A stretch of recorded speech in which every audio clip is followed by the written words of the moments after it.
মন্দিরটা জল ওঠে লোম একটা কথা আবার যদি খুব ঠিক আছে, ভিডিওটা তোমরা শেষ পর্যন্ত দেখো। আজকে একটা নতুন জায়গা আসছি, তো ভাই আর আমি আসছি, ভাইয়ের জাল নিয়ে যাচ্ছে, মাছ ধরো বলে আসছিল। এখানেই তো বাড়ি আমাদের। আর খাল দেখো, এটা হচ্ছে ঘাটাল শিলাবতী থেকে মিশেছে গ্রামের ভিতরে এই মন্দিরটা। এখানে আমার বলতে পারো পুরনো বাড়ি। আসছি বন্ধুরা, এটাকে লিভার পাম্প বলে। এটার মাধ্যমে হচ্ছে আমাদের সমস্ত জমিগুলোতে জল দেওয়া হয়। এটার পাইপের মাধ্যমে এই খাল থেকে জলগুলো যায়। যখন খালে জল থাকে না তখন হচ্ছে চাষে প্রচুর সমস্যাও হয়, তো এটাকে লিভার পাম্প বলে। বন্ধুরা, মন্দিরে চলে আসছি। এ দেখো মন্দির, আর জায়গাটা দেখো কত শুনশান। আর এখান থেকে গ্রাম প্রচুর দূরে আছে। এই সাইডটায় রয়েছে গ্রামগুলো, গ্রাম থেকে অনেক দূরেই মন্দিরটা। জায়গাটা দেখো,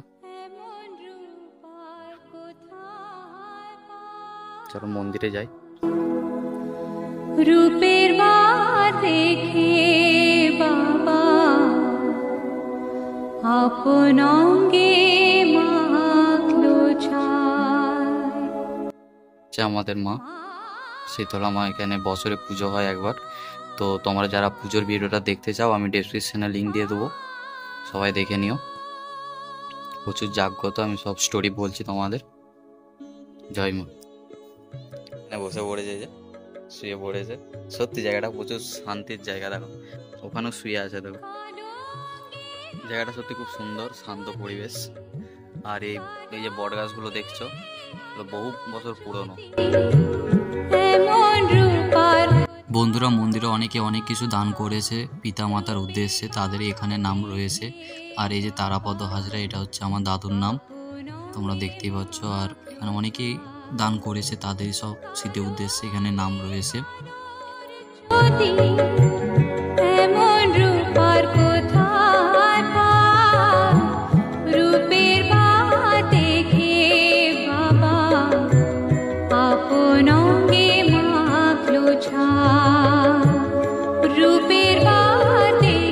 শীতলা মায়ের বলি হয় এই জায়গাটাতে। মা শীতলা নেই, এখানে মা কালীও রয়েছে। চল আমি তোমাদের মা কালী দর্শন দিচ্ছি। সেই কালী মায়ের মন্দিরে, তো মায়ের দর্শন দিচ্ছি তোমাদের।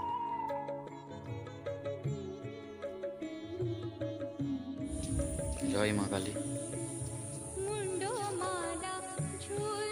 দেখতে পেয়েছো মাকে? মাগো, তুমি পৃথিবীর সকলকে ভালো রেখো এবং সুস্থ রেখো।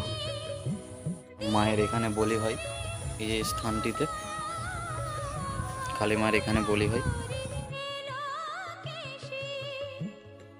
এটা কালী মন্দির, আর ওটা হচ্ছে শীতলা মন্দির পাশাপাশি। তো একদিন ওখানে পুজো হয় শীতলা মন্দিরে ফার্স্ট, তারপরে দিন এখানে কালী মায়ের এখানে পুজো হয়। আর নিত্য সেবা প্রতিদিন হয়। দেখতে পেয়েছো বট গাছটা কত বছর পুরনো, কেমন ঝুড়ি নেমেছে।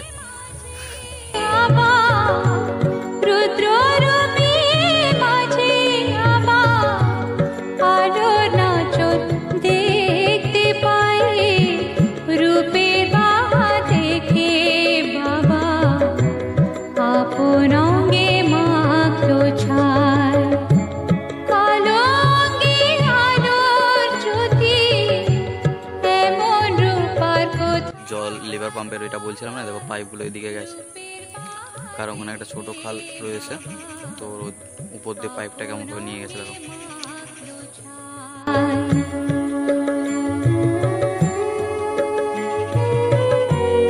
এখানে অনেকগুলো বট গাছ ছিল তখন, তো এই ধাস নেমে নেমে ওইগুলো শেষ হয়ে গেছে। ওই জন্য পাড় বাঁচানোর জন্য এখানে গাছ লাগিয়ে দিয়েছে।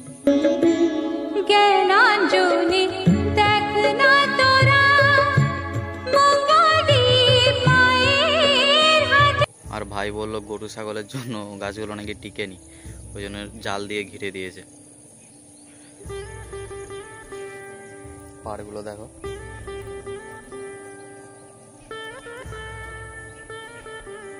যাচ্ছে মাছ ধরতে, দেখি কি মাছ ধরে। দেখে নাম দেখে।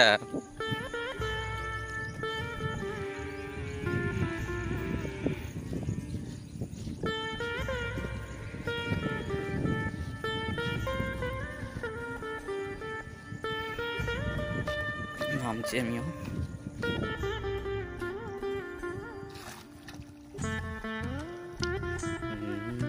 কতগুলো পড়েছে দেখি, অনেকগুলো পড়ে গেছে। ওরে বাবা কি পড়েছে দেখো। লে আবার হবে, আবার হবে। টাইমার ভাই, টাইমার হবে, হবে লে।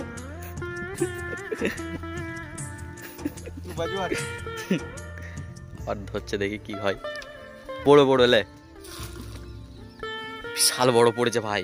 জালটা কিন্তু লড়ছে, যা খড়কুটি উঠবে দেখেলে।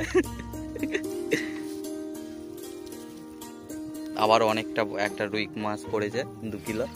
কি ধরবি মাছ?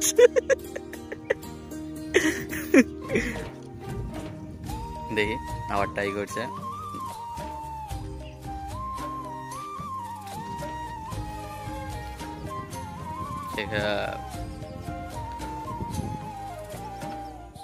জয় মা, লে এবার একটা পড়বে দেখ।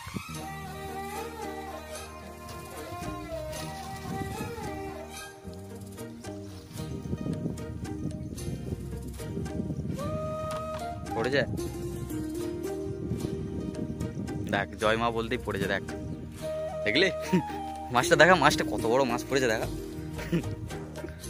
এই সাইড ধরে এই দেখো কি মাছ, পুঁটি মাছ তো রে, পুঁটি মাছ পড়েছে।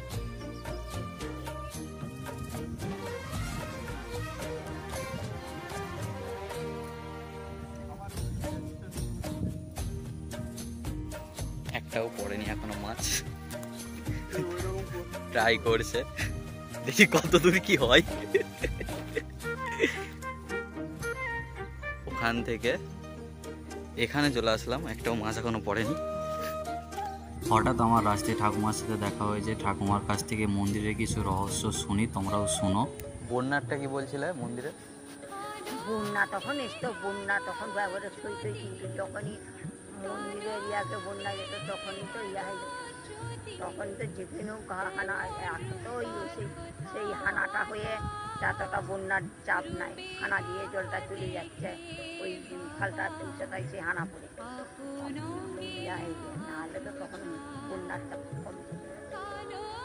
শীতলা মন্দিরের ইয়াকে বন্যা জল উঠেনি, মন্দিরকে জল যখনই মন্দিরকে জল ইয়া মন্দির যায় তখন 85 সালে 1400 সালে বড় বড় উন্না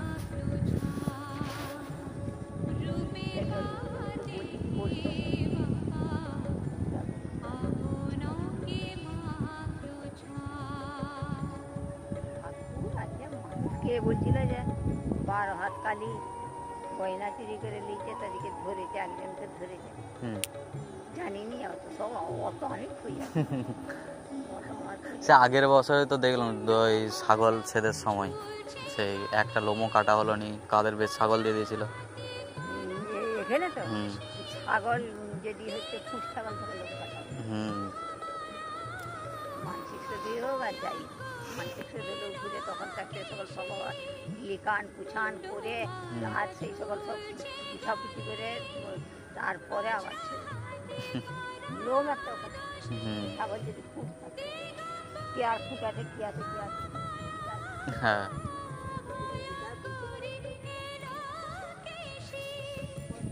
বন্ধুরা, তখন থেকে ভাই একটা মাছও ধরতে পারেনি। এবার চললাম বাড়ির উদ্দেশ্যে, কারণ অনেক দেরিও হয়ে গেছে, দুপুরে প্রায় 12টা বেজে গেছে, এবার ঘর যেতে হবে, সেই জন্য আর দেরি না করে বাড়ির দিকে গেলাম। বন্ধুরা মাঠে দেখো কত গরু চড়ছে, গ্রামের পরিবেশগুলো খুবই সুন্দর, এরকমই হয়। তোমরা যারা গ্রামে থাকো তারা এই পরিবেশটা প্রায় দেখেছো।